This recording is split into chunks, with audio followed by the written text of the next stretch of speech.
भावांचा आभार ना मी आयुष्यभर विसरू शकत नाही. भावांचा नाद कुणीच करायचा नाही.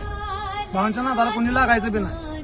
भावांनी एका शब्दात एका मिनिटात टँकर आमच्या जागेवर पुचवला जसं पाहिजे ते. आणि पदर खर्चानं शासनाचा ह्यात रुपयाचं देखील नाही. पदर खर्चानं दिलेला आहे.